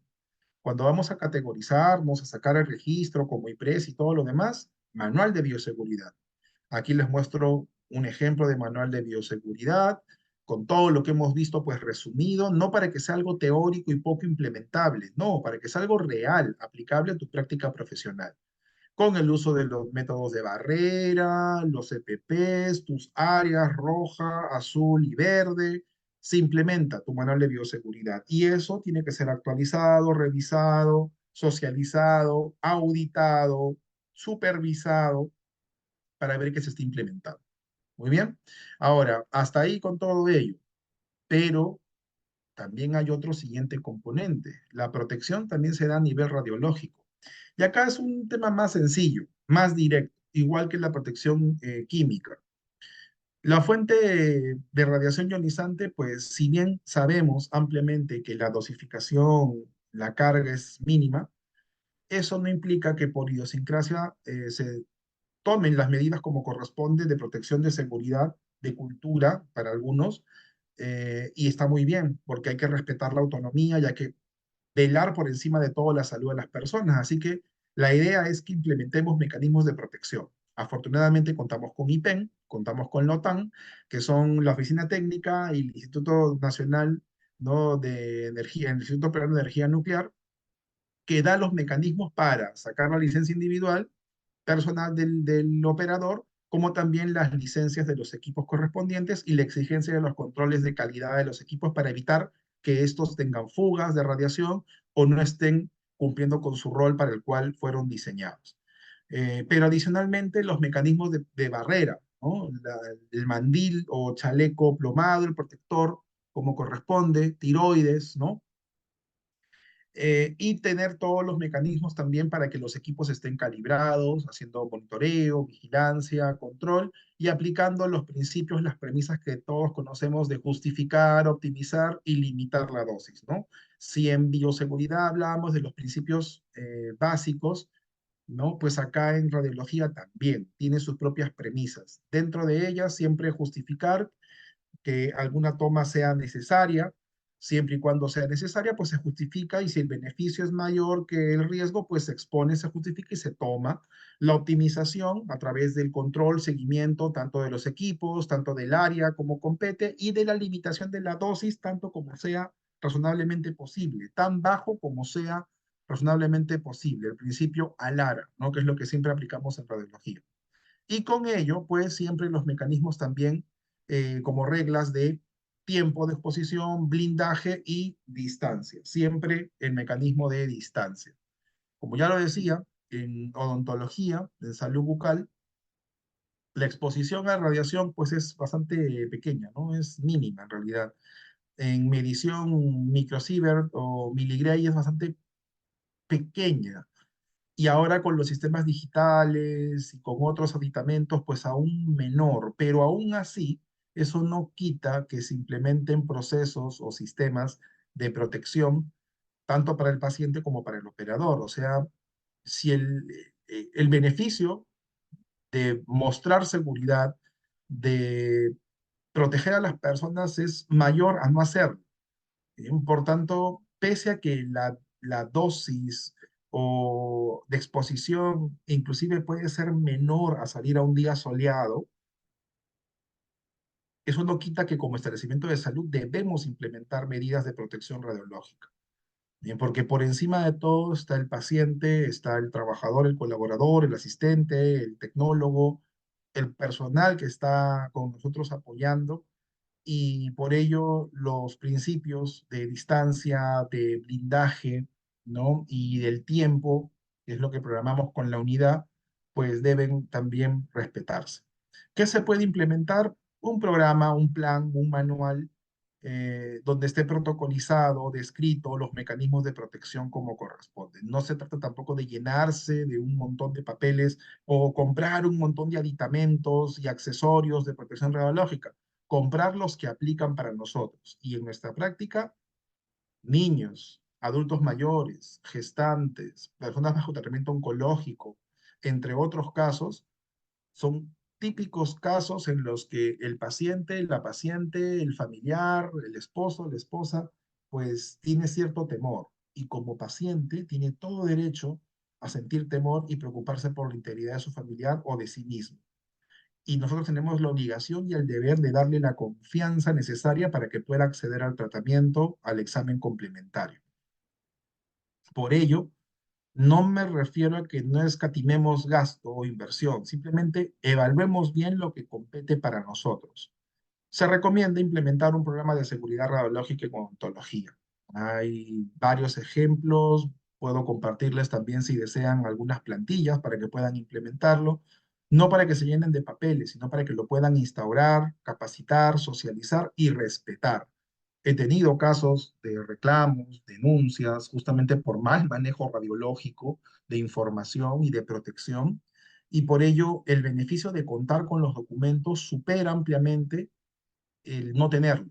Bien, así que hay que implementar nuestros programas de seguridad. Ahí les muestro una estructura que puede tener un programa de seguridad radiológica y no olvidar que dentro del programa de radiológico, pues las pruebas, ¿no? Las calibraciones, tanto de aceptación al inicio, verificar, de referencia para hacer el seguimiento y de constatación para ver si cumple con los parámetros técnicos. Normalmente eso se simplifica con los controles de calidad, ¿no? A nivel de literatura internacional, me topé hace algún tiempo con este manual de protección radiológica y de buenas prácticas en radiología dentomaxilofacial. Es un documento chileno, muy bueno, muy completo, y que nos puede servir de base inclusive para que nosotros mismos podamos implementar nuestros propios manuales de protección y seguridad radiológica como el que estoy mostrando en este momento, y que como les comenté, si alguien es interesado, pues también lo podemos socializar. No se trata de papeleo, de burocracia, ni mucho menos. Se trata de contar con un procedimiento para entrenar a nuestro equipo, asistentes, odontólogos, y para tener bien establecido cómo se va a actuar con un caso específico y en caso ocurriese algún tipo de reclamo o situación adversa por manejo de radiación, pues tener los mecanismos de defensa, de protección, de gestión de riesgos competentes. Y es que de esto se habla a nivel mundial. Tanto es así que existe pues el Organismo Internacional de Energía Atómica que establece principios fundamentales, requisitos de seguridad, guías de seguridad a las cuales podemos acceder e inclusive tiene material especial en el campo odontológico, del cual se desprenden pues todos los lineamientos que ya conocemos y que estamos revisando en este momento, ¿no? De el uso de los mecanismos de protección, los mecanismos de blindaje competente en el área física, de tiempo y distanciamiento correspondiente, así como implementar los mecanismos también de buenas prácticas para con el uso de radiología. Por ejemplo, siempre consultar si la persona está gestando o si se encuentra bajo algún tipo de tratamiento radiológico oncológico para tomar las medidas competentes.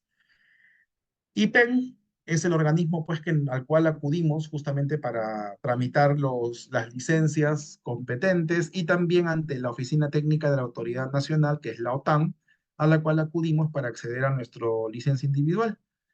A su vez, existen diferentes empresas, ahí les muestro algunas hacia la derecha, que pueden dar el servicio de calibración, del calibrado, del mantenimiento, del control de calidad del equipo y que como parte del servicio, pues van, realizan, inclusive nos dan este tipo de señalética, ¿no? De cuidado, de alerta, cuando se trata de una paciente que está gestando. Aquí abajo a la derecha, pues nuestro clásico protector, al cual hay que agregarle el protector, ¿no? Tiroides como corresponde, y guardarlo como compete para evitar de que el mismo plomo se pueda malograr o deslizar hacia la parte inferior. Eh, Ahí están las licencias, ¿no? Tanto el registro del equipo, la licencia individual que se tramita, el registro de instalación, las especificaciones técnicas, la resolución correspondiente. Y aquí está un ejemplo de un certificado de control de calidad de un equipo portátil, ¿no? Que se está utilizando bastante en los últimos años en el campo odontológico. Aquí el ejemplo, ahí está el supervisor, el inspector de la empresa, viene, somete una serie de pruebas con su equipamiento y tanto para equipos periapicales como también para equipos panorámicos se hace, pues en este caso también de infraestructura para ver las paredes de concreto o el revestimiento de plomo. Hay empresas encargadas en hacer este tipo de servicio y puede ser con láminas o en su defecto con concreto varitado y con ello pues obtener los certificados tanto de control de calidad como de control operativo de instalaciones. Instalaciones para los equipos panorámicos o cefalométricos, ¿no? Para el caso de equipos periapicales no nos piden control operativo de instalaciones de rayos X. Se prepara la documentación. En el caso de que es un equipo como este, un panorámico, un cefalométrico, pues las paredes, concreto, emplomadas, se prepara la documentación, se ingresa por mesa de partes como corresponde, se llena el anexo competente y después de ello pasa todo el proceso de revisión y finalmente IPEN emite las respectivas resoluciones de registro de instalación, las resoluciones directoriales de la funcionalidad de los equipos que hemos instalado. En el campo radiológico hay su propia regulación, ¿no? Por ejemplo, la 28028, que es la ley de regulación del uso de fuentes de radiación ionizante, sus respectivos reglamentos y otras normas específicas que maneja IPEN y que sirven también para el examen, ¿no? El curso de preparación que lo puedes hacer con una empresa tercera y el examen que das, ¿no? Para obtener nota probatoria y proceder con la licencia para operar rayos X, ¿no? Todo eso se ve, todo eso es parte de la seguridad y protección radiológica. Debería, como un requisito también, que todo operador odontólogo asistente que trabaje en el establecimiento, pues cuente con licencia individual y, claro está, hacer la supervisión y el control correspondiente para verificar que todo equipo cuente con sus respectivas licencias y autorizaciones para que se encuentre instalado. Como punto adicional, hacer vigilancia que si bien no es obligatoria porque ya sabemos que la exposición es mínima, eso no quita de ninguna manera que no debamos hacerlo o no podamos hacerlo. Y también va a tomarse en cuenta los días de descanso físico adicionales para aquellas personas que están expuestas a radiaciones ionizantes o sustancias radioactivas. Eso es importante por si de repente en el centro odontológico cuentas con un tecnólogo, un especialista en radiología que está tomando constantemente las radiografías. Ahora, lo cierto es que entre el conocimiento teórico y lo procedimental práctico puede haber una gran brecha. Justamente hace un par de años hicimos una investigación al respecto y encontramos pues que no había relación entre lo que una persona puede saber y lo que realmente cumple. Ese es el gran desfase entre conocer la teoría, entre revisar lo que está en esta información o escucharlo en un webinar y luego pasar a aplicarlo. Muchas veces lo vemos como una bomba de contenido, de mucha información, que está bien, lo sabemos, conocemos, etcétera, pero luego llevarlo a la práctica es el gran reto, el cumplimiento. Bien, el pasar del conocimiento al cumplimiento es el gran reto. Lo mismo podría pasar con bioseguridad, con esterilización, con precauciones estándares y con todo lo que hemos visto en este web. Y antes de irnos, simplemente les quiero dejar tres ejemplos de seguridad química. Usamos, no muy seguido en la práctica médica, odontológica, los rombos, pero pueden estar presentes. Los rombos son una señalización que nos permite ver el peligro de una sustancia química, lo recomienda el Ministerio de Trabajo. Normalmente estos carros que vemos que transportan gasolina, petróleo o algún material X, vemos que tienen el rombo, pero también lo podemos observar en algunos frascos que podemos adquirir en el mercado, depende de las marcas internacionales, e inclusive los pueden vender los rombos como stickers que se colocan para rotular tus propios frascos o empaques. Esto es para tener siempre la alerta que es un riesgo para la salud, que puede ser inflamable o inclusive que tiene algún tipo de acción reactiva. ¿Okay? Es una forma de cómo tomarlo en cuenta a través de los rombos. No, puede darse con la lejía, el hipoclorito, ¿no? Como tal diluido, el alcohol, el gas, ¿no? Con todo lo que te puedas imaginar puede llevar un riesgo químico, sean eh, aditamentos para la limpieza, desinfección o de uso propio en el campo odontológico. El segundo es este de aquí, ¿no? Es otra señalética de sustancias químicas, es el HMIS versión 3. No es muy común en el campo de la salud, es más que nada en el campo industrial, pero lo que nos sirve o nos des de interés de ello es que aparte de identificar si es dañino para la salud, si es inflamable o el posible peligro físico, es que nos indica a qué nivel nos puede afectar de salud, si es a nivel de la piel, sangre, pulmones, etcétera, y la protección que debemos implementar, ¿no? Este es un sistema que también recomienda el Ministerio de Trabajo y que lo podemos ver en algunos empaques, en algunos frascos, especialmente europeos, americanos, los podemos visualizar. Si tenemos eso, pues hay que manipular con mucho cuidado dependiendo de los valores que obtengan estas fichas, ¿no? Y el último, el tercero, que se viene instaurando bastante, es el etiquetado SGA, también lo recomienda mucho el Ministerio de Trabajo, es mucho más sencillo, lo podemos ver por los símbolos, ¿no?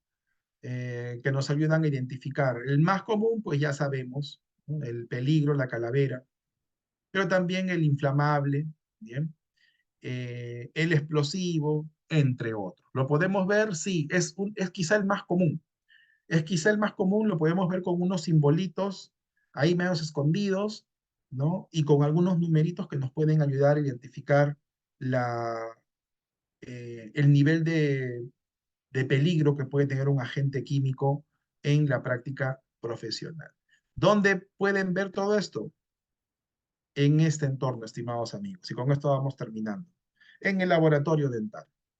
El laboratorio dental es un cúmulo de riesgos físicos y químicos, adicionalmente de riesgo biológico. El riesgo biológico de por sí también ya está, lo hemos visto con la desinfección, pero también el riesgo físico, químico está a la orden del día.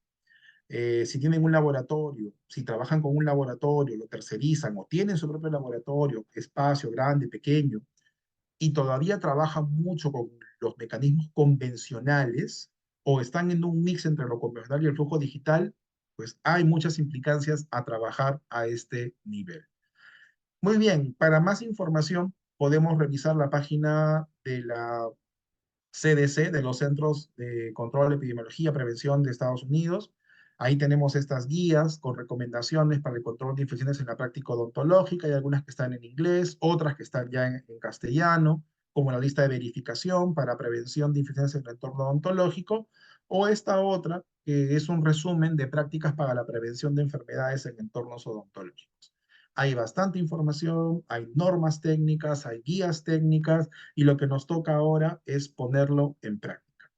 Nunca dejemos de lado ni menospreciemos el alcance que puede tener la bioseguridad, la radioprotección o la seguridad química, porque ese tipo de situaciones, adicionalmente con los riesgos psicosociales, ¿no? Y los riesgos disergonómicos, son los que están ahí en todo lo que hacemos constantemente en el consultorio dental, en el centro odontológico. Y por tanto es nuestro deber implementar todos y cada uno de los mecanismos, protocolos que nos sirvan para fortalecer nuestra práctica y hacerla mucho más esbelta, mucho más segura y de mayor calidad para nosotros y para nuestros pacientes. Muy bien, y eso es todo por el día de hoy. Como siempre, agradecerles a cada uno de ustedes por acompañarnos en este webinar. Ese es el séptimo webinar. Vamos a poner a disposición, como siempre, la grabación. Vamos a poner, como siempre, a disposición para aquellos que deseen acceder a la certificación, el material. Vamos a preparar algunos registros, fichas, plantillas para ponerlas a disposición también de aquellos que estén interesados, ejemplos. Vamos a subir la presentación, el PPT también al canal de SlideShare, compartirlo en las redes sociales para que llegue a más colegas, más odontólogos y podamos seguir mejorando nuestros protocolos y nuestra gestión en la práctica clínica. En aras del tiempo, vamos a dejarlo ahí, agradeciendo nuevamente a cada uno de ustedes que nos han acompañado tanto por Facebook como también por el Zoom. Muchísimas gracias y conmigo será hasta el próximo mes. Y no me voy sin antes desearles, como debe ser, un feliz 28 de julio, felices fiestas patrias para todos y a seguir reforzando el compromiso con la patria, con el país, siendo los mejores odontólogos. Muy buenas noches.